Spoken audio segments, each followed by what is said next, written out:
ketiga. Pentakosta ketiga adalah pencurahan Roh Kudus yang dahsyat di zaman now, melebihi yang terjadi di Azusa Street.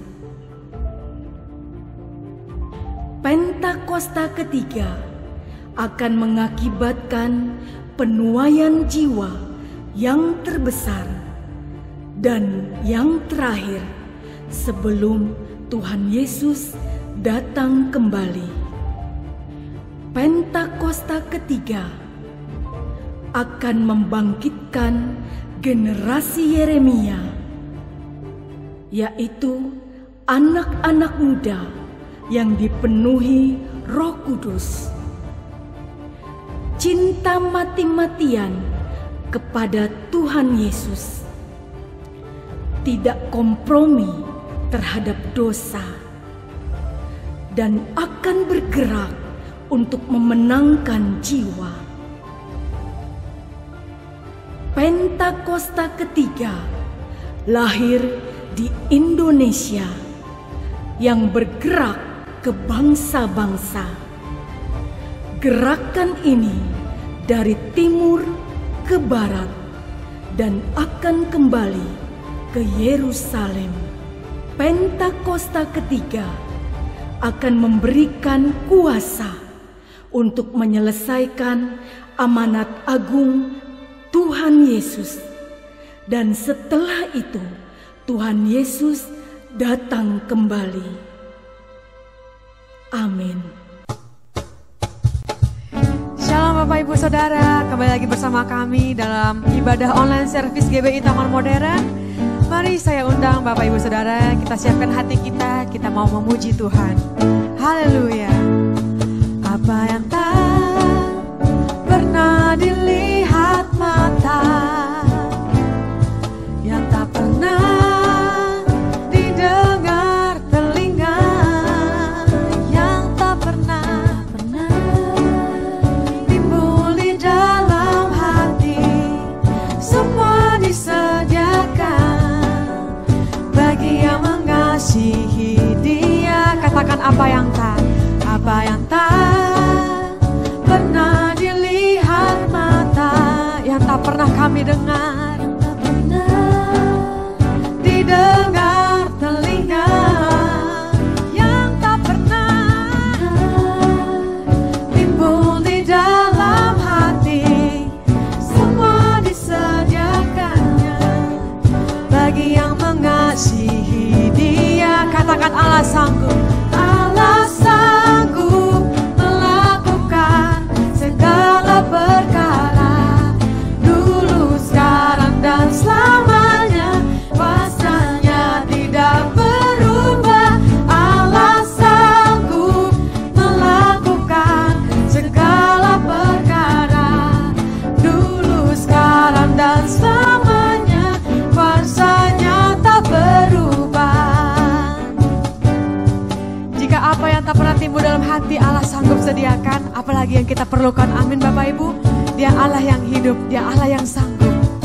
Sama-sama katakan, apa yang tak pernah dilihat mata, yang tak pernah kami dengar, didengar telinga, yang tak pernah timbul di dalam hati, semua disediakannya bagi yang mengasihi Dia. Katakan dengan imanmu, Allah sanggup melakukan segala perkara, dulu, sekarang, dan selamanya. Kuasanya tidak berubah. Allah sanggup melakukan segala perkara, dulu, sekarang, dan selamanya. Kuasanya tak berubah. Ada amin Bapak Ibu Saudara. Mari nyanyikan lagu ini dengan imanmu.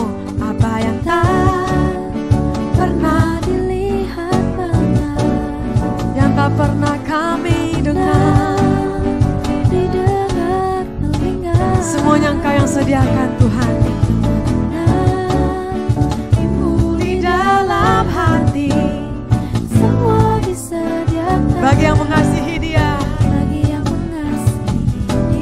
sama-sama katakan, Allah sanggup melakukan segala perkara, dulu, sekarang, dan selamanya. Kuasanya tidak berubah.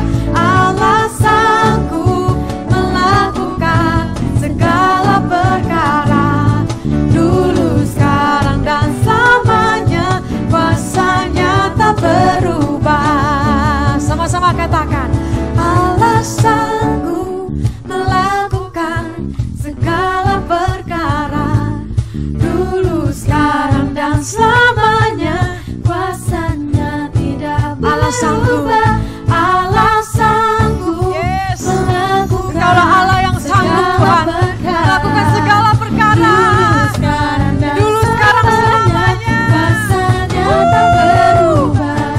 Allah sanggup melakukan segala perkara, dulu, sekarang, dan selamanya. Kuasanya tidak berubah. Allah sanggup melakukan segala perkara, dulu, sekarang, dan selamanya.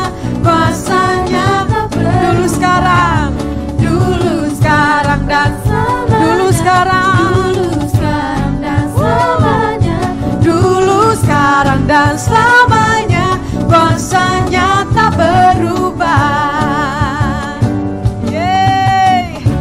Kuasamu tak pernah berubah, Tuhan, dulu, sekarang, sampai selamanya. Haleluya. Terima kasih, Tuhan. Mari sama-sama, saudara, saya undang kita tundukkan hati. Kita mau masukin firman Tuhan, saudara. Mungkin akhir-akhir ini engkau tidak mengerti apa yang sedang kau alami. Cobaan terus silih berganti. Mungkin terasa semakin berat, semakin kita gak sanggup. Tapi percaya, saudara, cobaan yang engkau alami tidak akan melebihi kekuatanmu. Amin. Mari, saudara, saya undang kita nyanyikan lagu ini dari awal dengan segenap hatimu, dengan kesungguhan hatimu, bahwa semuanya akan indah pada waktunya.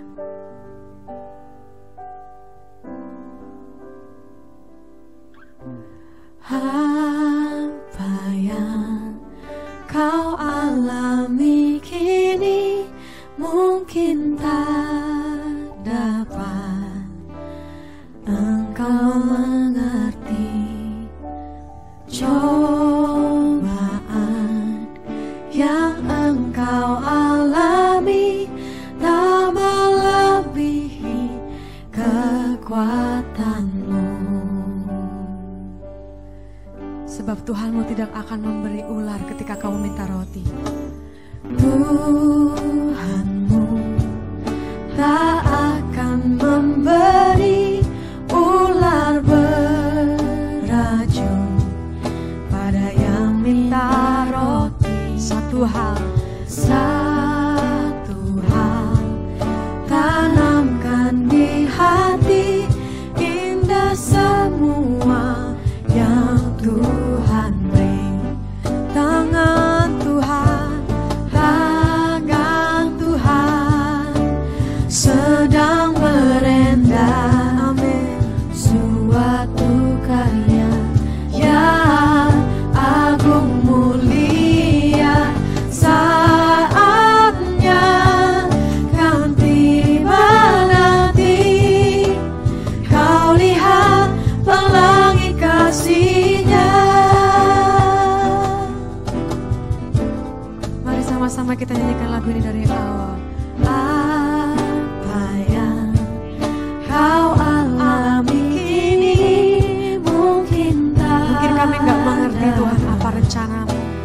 Engkau mengerti. Tapi satu hal kami yakin, Tuhan. Satu hal tanamkan di hati, indah semua yang Tuhan beri. Tangan Tuhan sedang merendam, suatu karya yang agung mulia.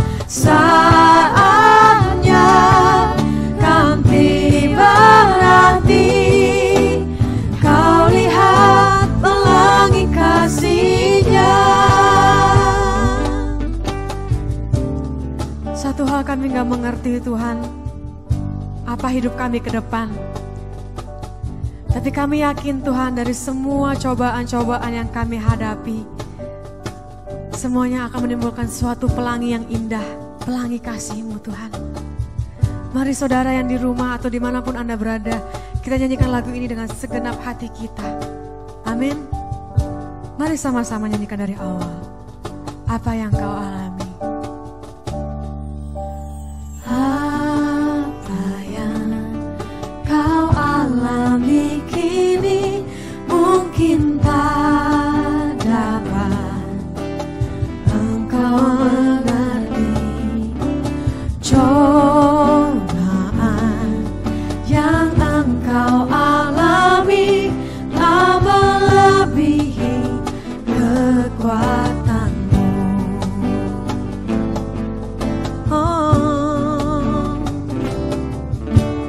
Tuhanmu tak akan memberi ular beracun pada yang minta roti. Satu hal tanamkan di hati, indah semua yang Tuhan beri. Sebab tangan Tuhan sedang merenda suatu karya yang agung mulia. Saatnya kan tiba nanti, kau lihat pelangi kasih-Nya. Tangan Tuhan, kami percaya tangan-Mu sedang merenda Tuhan. Suatu karya yang agung mulia. Saatnya kan tiba nanti, kami kan lihat pelangi kasih-Nya. Saatnya kan tiba nanti, saatnya kan tiba nanti. Sebab saatnya kan tiba nanti, kau lihat pelangi kasih-Nya. Sebab siapakah kami ini Tuhan? Siapakah aku ini Tuhan? Jadi biji mata-Mu, dengan apa kan kami balas? Dengan apa kan ku balas Tuhan, selain puji dan sembah Kau? Katakan, siapakah aku ini? Siapakah aku ini Tuhan? Jadi biji mata-Mu, dengan apa kan ku balas? Dengan apa kan ku balas Tuhan, selain puji dan sembah Kau? Mari jemaat Tuhan sembah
siapakah kami ini Tuhan?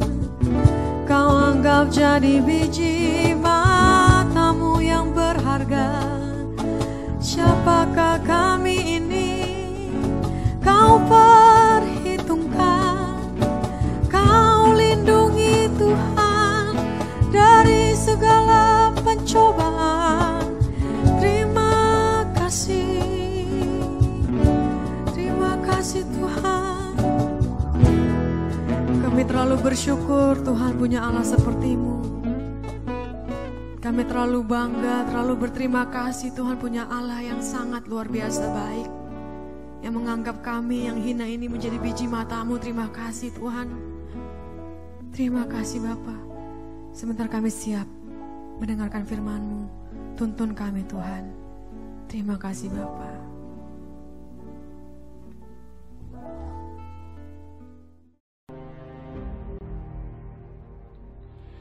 Mazmur 91. Dalam lindungan Allah. Orang yang duduk dalam lindungan yang maha tinggi dan bermalam dalam naungan yang maha kuasa akan berkata kepada Tuhan, tempat perlindunganku dan kubu pertahananku, Allahku yang kupercayai. Sungguh, Dialah yang akan melepaskan engkau dari jerat penangkap burung, dari penyakit sampar yang busuk. Dengan kepaknya, Ia akan menudungi engkau. Di bawah sayapnya, engkau akan berlindung. Kesetiaannya ialah perisai dan pagar tembok. Engkau tak usah takut terhadap kedahsyatan malam, terhadap panah yang terbang di waktu siang, terhadap penyakit sampar yang berjalan di dalam gelap, terhadap penyakit menular yang mengamuk di waktu petang. Walau 1000 orang rebah di sisimu dan 10.000 di sebelah kananmu, tetapi itu tidak akan menimpamu. Engkau hanya menontonnya dengan matamu sendiri dan melihat pembalasan terhadap orang-orang fasik. Sebab Tuhan ialah tempat perlindunganmu. Yang Maha Tinggi telah Kau buat tempat perteduhanmu. Malapetaka tidak akan menimpa kamu, dan tulah tidak akan mendekat kepada kemahmu. Sebab malaikat-malaikatnya akan diperintahkannya kepadamu untuk menjaga engkau di segala jalanmu. Mereka akan menatang engkau di atas tangannya, supaya kakimu jangan terantuk kepada batu. Singa dan ular tedung akan kau langkahi. Engkau akan menginjak anak singa dan ular naga. Sungguh, hatinya melekat kepadaku, maka aku akan meluputkannya. Aku akan membentenginya, sebab ia mengenal namaku. Bila ia berseru kepadaku, aku akan menjawab. Aku akan menyertai dia dalam kesesakan. Aku akan meluputkannya dan memuliakannya. Dengan panjang umur akan kukenyangkan dia, dan akan kuperlihatkan kepadanya keselamatan daripadaku. Amin. Shalom semuanya. Saya akan mengajak saudara untuk membaca 1 Tesalonika 4 ayat 16 sampai 18. Mari kita baca. Sebab pada waktu tanda diberi, yaitu pada waktu penghulu malaikat berseru dan sangkakala Allah berbunyi, maka Tuhan sendiri akan turun dari sorga, dan mereka yang mati dalam Kristus akan lebih dahulu bangkit. Sesudah itu kita yang hidup yang masih tinggal akan diangkat bersama-sama dengan mereka dalam awan menyongsong Tuhan di angkasa. Demikianlah kita akan selama-lamanya bersama-sama dengan Tuhan. Karena itu hiburkanlah seorang akan yang lain dengan perkataan-perkataan ini. Ayat-ayat yang kita baca ini berbicara tentang kedatangan Tuhan Yesus. Dikatakan akan ada 2 tanda terjadi sebelum Tuhan Yesus datang. Tanda yang pertama, seruan penghulu malaikat. Tanda yang kedua, sangkakala Allah berbunyi. Setelah itu Tuhan Yesus akan turun dari sorga ke awan-awan.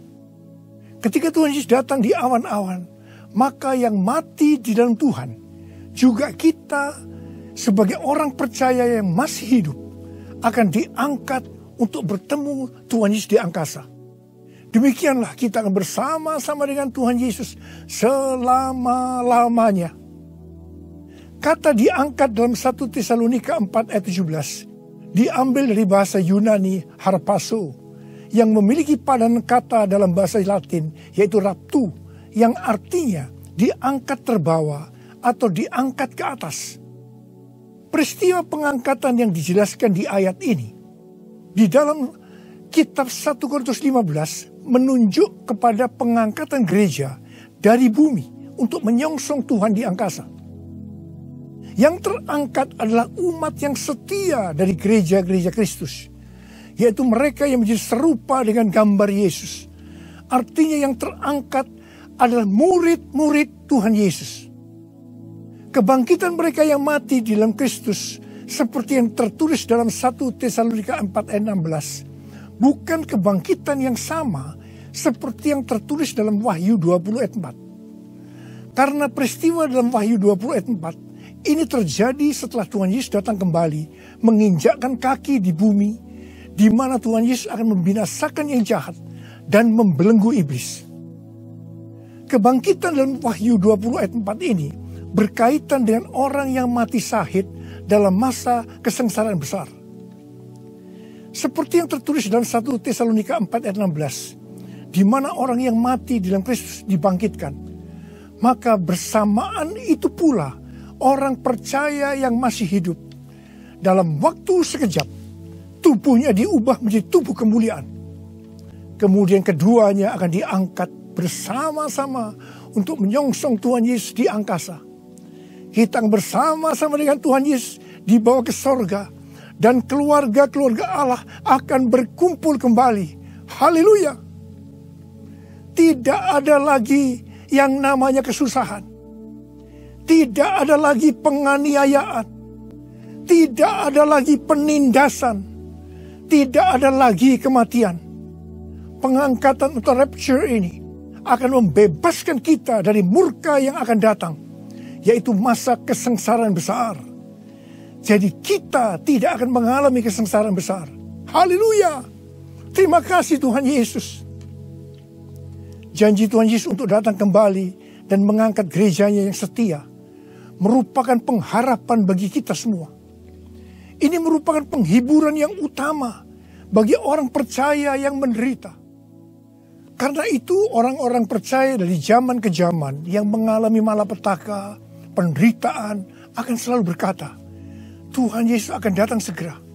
Karena ini merupakan penghiburan utama bagi mereka yang menderita, termasuk dengan adanya pandemi COVID-19 ini. Kalau hari-hari ini banyak yang bertanya-tanya, apakah dengan adanya pandemi COVID-19, kedatangan Tuhan Yesus sudah di ambang pintu? Bagi saya, pengharapan seperti ini jangan dipatahkan dengan bermacam-macam alasan bahwa kedatangan Tuhan Yesus masih lama. Sedangkan bagi mereka yang menderita, pengharapan seperti ini perlu agar memberikan kekuatan dan sukacita dalam menghadapi masalah-masalah yang timbul akibat pandemi COVID-19. Paulus memakai kata kita dalam 1 Tesalonika 4:17 ini karena dia percaya bahwa kedatangan Tuhan bisa terjadi pada waktu Paulus masih hidup. Alkitab menekankan agar kita sebagai orang percaya dengan penuh kerinduan terus menantikan kedatangan Tuhan Yesus. Orang percaya pada masa kini harus senantiasa waspada dan dengan penuh harapan menunggu kedatangan Tuhan untuk mengangkat kita seperti yang dilakukan oleh jemaat mula-mula yang selalu berkata Maranatha sebagai salam dan doa. Kalau dari zaman ke zaman Tuhan mengizinkan terjadinya perang, bencana alam, kelaparan, penyakit sampar, termasuk pandemi COVID-19. Maksudnya adalah supaya mereka lebih sungguh-sungguh untuk merindukan kedatangan Tuhan. Orang-orang yang merindukan kedatangan Tuhan pasti lebih sungguh-sungguh untuk menyelesaikan amanat agung.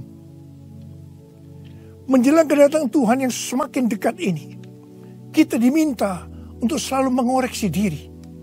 Apakah kita sudah termasuk dalam orang-orang yang akan ikut dalam pengangkatan?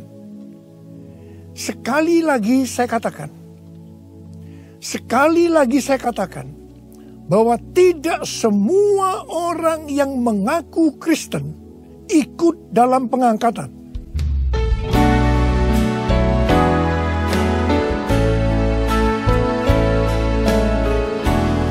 Pujilah aku Tuhan, cobalah aku Tuhan, selidiki batinku dan hatiku, mataku tertuju padamu. Aku cinta padamu Tuhan, aku rindu hadirat-Mu Tuhan. Aku ingin selalu dekat padamu, menikmati kehadiran-Mu. Menyanyi Hosana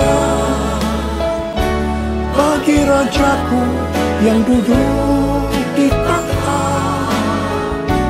Aku muliakan dan ku agungkan, Kau layak disembah, Kau layak disembah.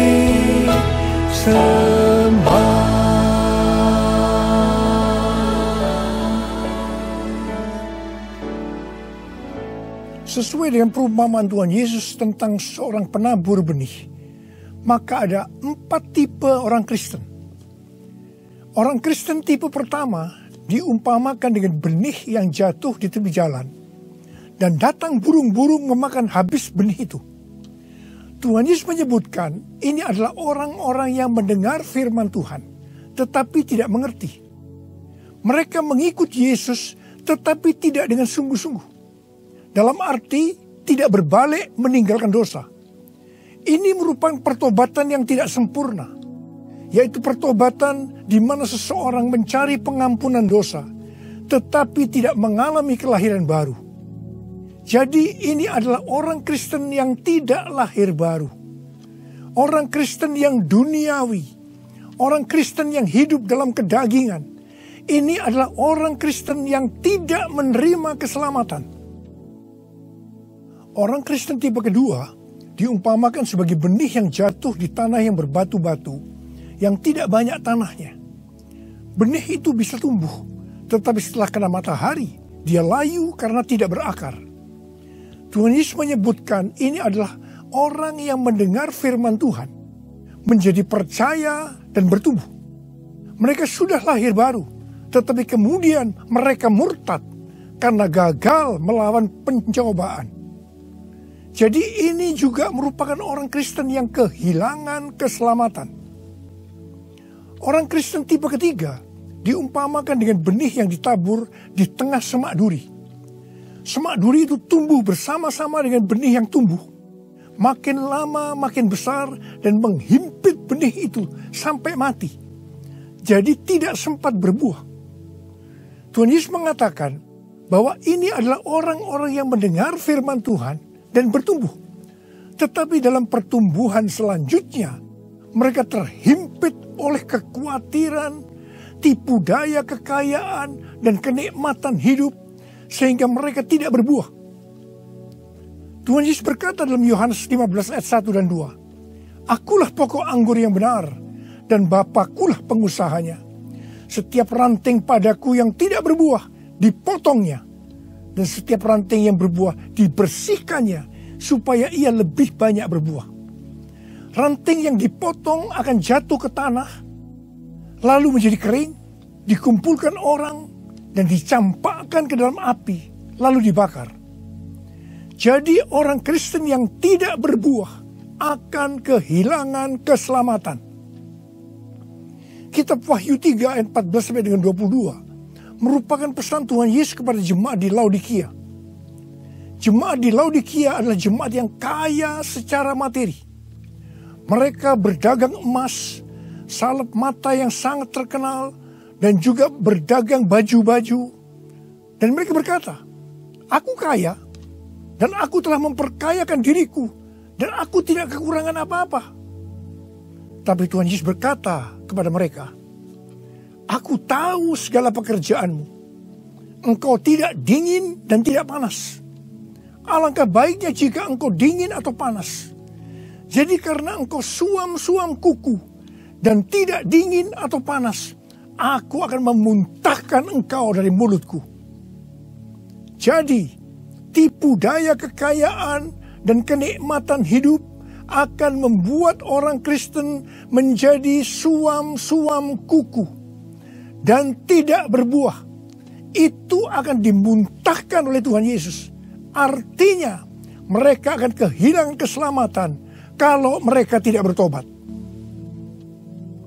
1 Timotius 6 ayat 9 dan 10 berkata, "Tetapi mereka yang ingin kaya terjatuh ke dalam pencobaan, ke dalam jerat, dan ke dalam berbagai-bagai nafsu yang hampa dan yang mencelakakan, yang menenggelamkan manusia ke dalam keruntuhan dan kebinasaan. Karena akar segala kejahatan ialah cinta uang. Sebab oleh memburu uanglah beberapa orang telah menyimpang dari iman dan menyiksa dirinya dengan berbagai-bagai duka. Jadi hati-hati dengan tipu daya kekayaan dan kenikmatan hidup. Karena itu bisa membuat orang kehilangan keselamatan." Orang Kristen tipe keempat diumpamakan dengan benih yang jatuh di tanah yang baik. Benih itu tumbuh dengan suburnya dan berbuah. Tuhan Yesus berkata bahwa ini berbicara tentang orang yang mendengar dan menyambut firman Tuhan, lalu berbuah. Ada yang 30 kali lipat, 60 kali lipat, dan 100 kali lipat. Orang Kristen tipe ini akan menghasilkan buah roh, kasih, sukacita, damai sejahtera, kesabaran, kemurahan, kebaikan, kesetiaan, kelemah lembutan, dan penguasaan diri. Ini adalah karakter Tuhan Yesus. Orang Kristen tipe ini adalah mereka yang menjadi serupa dengan gambar Yesus, yaitu menjadi murid Tuhan Yesus. Saya mau mengajak saudara untuk memeriksa diri kita. Saya termasuk tipe orang Kristen yang mana ya? Apakah orang Kristen tipe yang pertama? Apakah termasuk orang Kristen yang tipe kedua? Apakah termasuk orang Kristen tipe yang ketiga? Atau apakah saya termasuk orang Kristen tipe yang keempat? Saya berdoa agar semua kita termasuk orang Kristen tipe yang keempat. Orang Kristen tipe yang keempat ini yang akan melihat Tuhan Yesus datang di awan-awan. Dan mereka akan ikut dalam pengangkatan. Ku mau seperti-Mu sempurnakan selalu dalam segenap jalanku, memuliakan nama-Mu, memuliakan nama-Mu, memuliakan nama-Mu.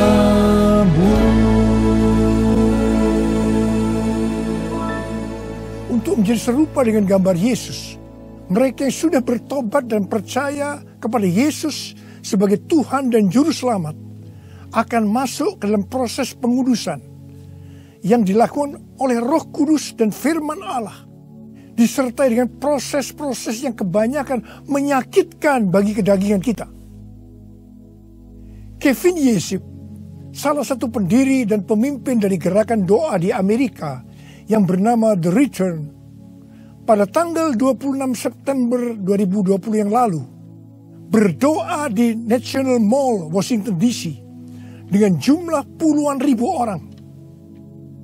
Dia mengucapkan terima kasih kepada bangsa Indonesia yang berdoa untuk bangsa-bangsa dan terutama untuk Amerika melalui acara Trumpet Call for All Nation pada tanggal 17 Agustus 2020 dan Trumpet Call to the Nation pada tanggal 11 September 2020. Kevin melihat bahwa apa yang dilakukan oleh Indonesia adalah sebagai pembuka jalan bagi gerakan doa di Amerika yang sedang terjadi hari-hari ini.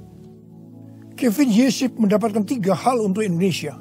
Yang pertama, Tuhan sedang membersihkan gerejanya. Yang kedua, Tuhan membawa gerejanya masuk ke tempat perhentian. Dia sebutkan sebagai masa isolasi. Seperti yang terjadi dalam kisah-kisah di Alkitab, bahwa setelah masa isolasi ini, kita akan mendapatkan hal-hal yang baru. Yang ketiga, Tuhan sedang menanamkan iman kepada gerejanya, sehingga tidak ada perasaan takut terhadap apapun juga. Waktu saya mendengar tentang 3 hal ini, saya surprise. Karena persis seperti yang kita alami hari-hari ini, melalui Tuhan menyembunyikan kita barang sesaat lamanya. Saya percaya bahwa ini adalah proses untuk membuat kita menjadi serupa dengan gambar Yesus. Saya percaya setelah proses disembunyikan barang sesaat lamanya ini selesai, kita akan melakukan tugas yang besar untuk menyelesaikan amanat agung Tuhan Yesus dengan kuasa Roh Kudus Pentakosta yang ketiga. Tuhan memberikan tema tahun 2020 sebagai tahun dimensi yang baru dengan 2 ayat emas, yaitu dari 2 Korintus 3 ayat 18 dan Ulangan 28 ayat 13 dan 14. Sesuai dengan kedua ayat emas ini, Tuhan akan memberikan kepada kita dimensi atau ukuran yang baru dalam berkat rohani maupun berkat jasmani. Dimensi yang baru dari berkat jasmani akan mengikuti dimensi baru dari berkat secara rohani. Kalau kita makin serupa dengan gambar Yesus, karena kemuliaan Tuhan yang diberikan kepada kita makin besar, maka berkat jasmani yang akan kita nikmati akan semakin besar. Kita akan menjadi kepala dan bukan ekor. Kita akan tetap naik dan bukan turun. Yang percaya katakan amin. Dengan adanya pandemi COVID-19, dimensi rohani kita akan dibawa semakin naik. Karena kita semakin diubah menjadi serupa dengan gambarnya.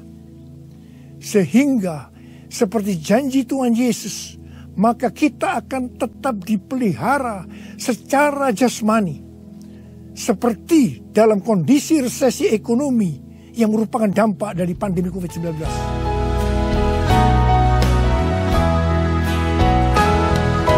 Aku percaya berkat-Mu atasku melimpah, kebajikan, kemurahan selalu mengikutiku. Ku puji, ku sembah Kau Tuhan. Ku puji, ku sembah Kau Tuhan. Ku puji, ku sembah Kau.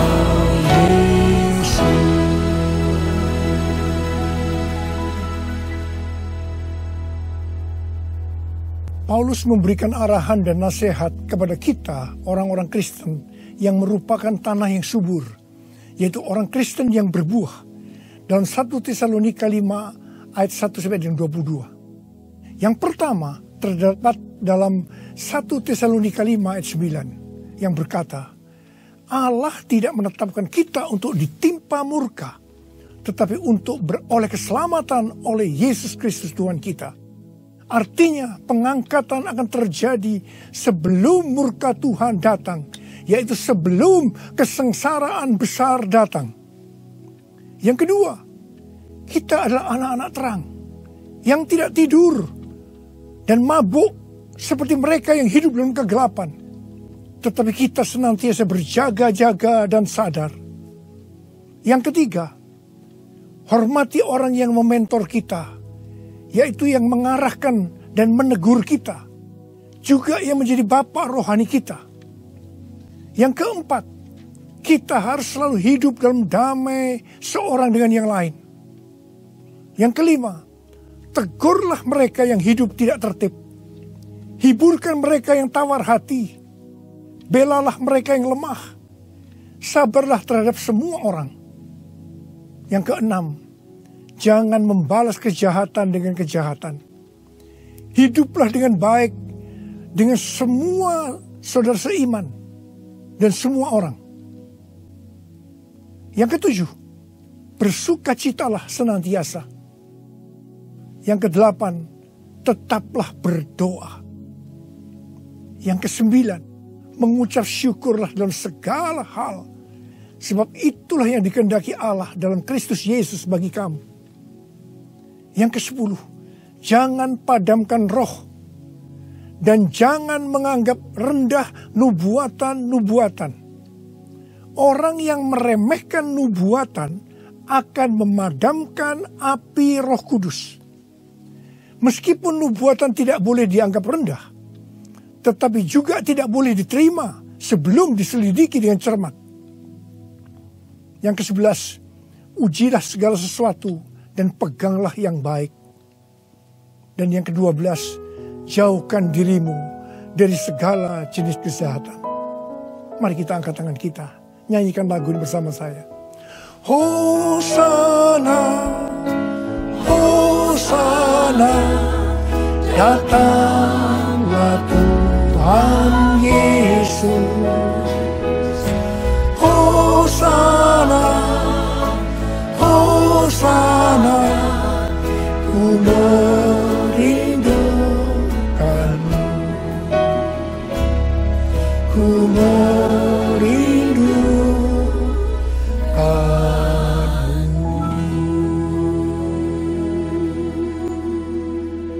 Saya berdoa untuk saudara.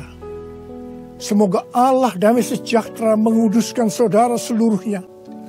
Dan semoga roh, jiwa, dan tubuh saudara terpelihara sempurna dengan tidak bercacat pada kedatangan Yesus Kristus Tuhan kita. Marilah kita yang percaya bahwa kita adalah tanah yang subur, yaitu kita yang berbuah, berkata bersama-sama, amin, Maranatha, datanglah segera ya Tuhan. Terima kasih Tuhan. Saya berdoa buat saudara. Mari angkat tangan saudara. Kita katakan bersama-sama, panggil nama Yesus. Yesus, Yesus, dengar doaku. Janganlah Tuhan lalui, berilah berkat-Mu. Sekali lagi. Yesus, Yesus, dengar doaku.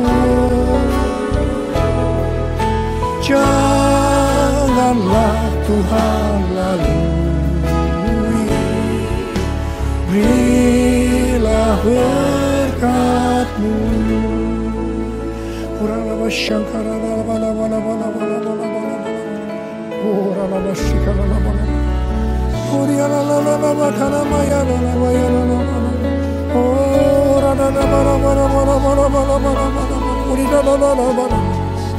Aku melihat tangan-tangan yang terangkat, Tuhan. Tuhan, Kau mengasihi anak-anak-Mu. Kau mengasihi anak-anak-Mu. Engkau melihat keadaan mereka satu persatu, ya Tuhan. Engkau tidak pernah meninggalkan mereka. Mungkin mereka saat ini kebingungan, ada yang ketakutan, khawatir, ya Tuhan. Malah ada yang depresi, Tuhan kasihani mereka, ya Tuhan. Mereka seolah tidak tahu apa yang harus diperbuat. Bapa, Kau memberikan kepada mereka damai sejahtera, Tuhan. Kau menolong mereka, ya Tuhan, di tengah-tengah pandemi COVID-19. Tidak ada yang sakit, ya Tuhan. Tidak ada yang berkekurangan. Semua dicukupkan oleh Tuhan, malah berkelimpahan dalam segala hal. Hamba berdoa buat anak-anak-Mu. Biarlah mereka berbuah-buah dengan lebatnya. Sehingga pada saat Engkau datang, mereka ikut diangkat bersama-sama. Dan bertemu dengan Engkau, Raja di atas segala raja, di awan-awan. Dan selanjutnya bersama-sama dengan Tuhan Yesus selama-lamanya. Terima kasih Abah. Yesus, Yesus, dengar doaku. Janganlah Tuhan lalui, berilah berkat-Mu. Mari saudara-saudara, kita akan masuk dalam perjamuan kudus. Kita akan mengingat ayat ini. Sebab setiap kali kamu makan roti ini dan minum cawan ini, kamu memberitakan kematian Tuhan sampai Ia datang. Perjamuan kudus adalah perjamuan Tuhan Yesus sendiri. Setiap kali kita masuk dalam perjamuan kudus, Tuhan Yesus selalu berkata, biarlah ini menjadi peringatan akan aku. Karena itu mari, arahkan hati saudara kepada kebaikan Tuhan. Kita akan mengingat kebaikan Tuhan. Mari tundukkan kepala. Bapa, siapakah kami ini Tuhan sebelum kami mengenal Engkau? Kami semua orang berdosa. Upah dosa adalah maut, mati. Tapi Engkau yang tidak berdosa telah jadikan dosa oleh karena kami. Engkau harus turun dari surga mulia menjelma menjadi manusia untuk mati ganti kami dengan penderitaan yang luar biasa. Sungguh betapa baiknya Engkau ya Aba. Betapa baiknya Engkau ya Aba. Engkau jadikan kami sebagai anak-anak-Mu. Engkau tuntun, Engkau bela, Engkau lindungi. Engkau sembuhkan kami. Engkau hiburkan kami. Engkau juga tegur kalau kami salah. Itu Engkau ya Aba. Itu Engkau ya Aba. Saudara, Tuhan akan memberkati kita semua melalui perjamuan kudus. Tapi Tuhan mau kita makan dan minum dengan cara yang benar. Karena itu masing-masing sekarang berdoa. Lihat keadaan dirimu masing-masing. Introspeksi. Kalau ada dosa yang Tuhan ingatkan saat ini, langsung minta ampun. Langsung minta ampun supaya engkau diberkati oleh Tuhan. Tuhan, ampuni kami. Engkau melihat anak-anak-Mu semua yang saat ini sedang minta ampun kepadamu. Ampuni mereka ya Tuhan. Ampuni kami semua ya Tuhan. Ampuni anak-anak-Mu. Tuhan terima kasih. Terima kasih ya Tuhan. Layakkan kami masuk dalam perjamuan kudus. Kami akan masuk dalam perjamuan kudus dengan hati yang penuh ucapan syukur. Dalam nama Yesus kami berdoa. Amin. Sekarang saudara, mari. Kita angkat roti di tangan kanan kita tinggi-tinggi. Sebab apa yang telah kuteruskan kepadamu telah aku terima dari Tuhan. Yaitu bahwa Tuhan Yesus pada malam waktu Ia diserahkan mengambil roti. Dan sesudah itu Ia mengucap syukur atasnya. Dia memecah-mecahkannya dan berkata, inilah tubuhku yang diserahkan bagi kamu. Perbuatlah ini menjadi peringatan akan aku. Saudara kasih Tuhan. Bukankah roti yang kita pecah-pecahkan ini adalah persekutuan kita dengan tubuh Kristus? Mari kita makan dalam nama Yesus.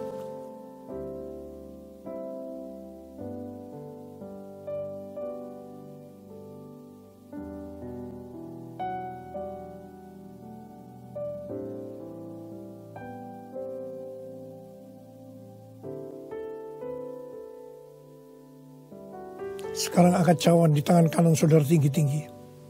Demikian juga yang mengambil cawan sesudah makan lalu berkata, cawan ini adalah perjanjian baru yang dimeteraikan oleh darahku. Perbuatlah ini setiap kali kamu meminumnya menjadi peringatan akan aku.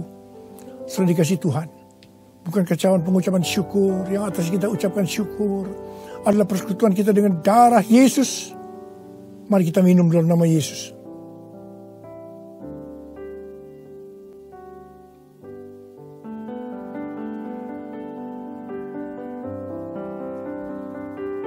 Ucapan syukur dan terima kasih.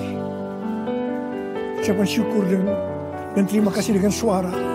Jangan diam. Katakan, Tuhan terima kasih. Tuhan terima kasih buat kebaikan-Mu ya Tuhan. Terima kasih ya Tuhan. Oh Tuhan, sebab Engkau baik, bahwasanya untuk selama-lamanya kasih setia-Mu ya Tuhan. Oh ya Tuhan. Oh ya Tuhan.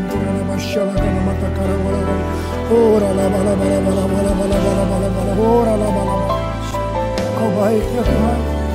Kau baik ya Tuhan. Terima kasih. Bahwasanya untuk selama-lamanya kasih setia-Mu ya Tuhan. Ya Tuhan, ya Tuhan, ya Tuhan. Oh terima kasih. Terima kasih. Terima kasih Yesusku. Terima kasih Yesusku. Puji syukur hanya bagi Tuhanku. Terima kasih Yesusku. Terima kasih Yesusku. Puji syukur hanya bagi Tuhanku.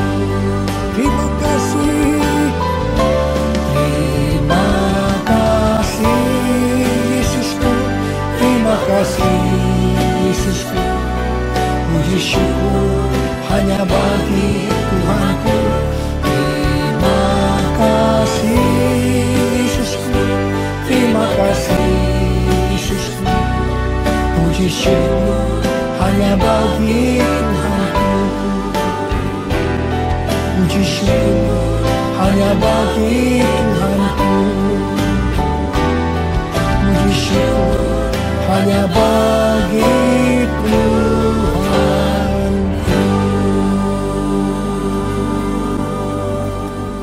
Terimalah berkat Tuhan. Kasih karunia berlimpah-limpah daripada Allah Bapa dalam Anak yang tunggal Yesus Kristus. Persekutuan yang manis dengan Roh Kudus menyertai saudara sekalian mulai hari ini sampai terus datang menjemput kita di awan-awan dan bahkan sampai selama-lamanya. Yang percaya bersama-sama katakan amin.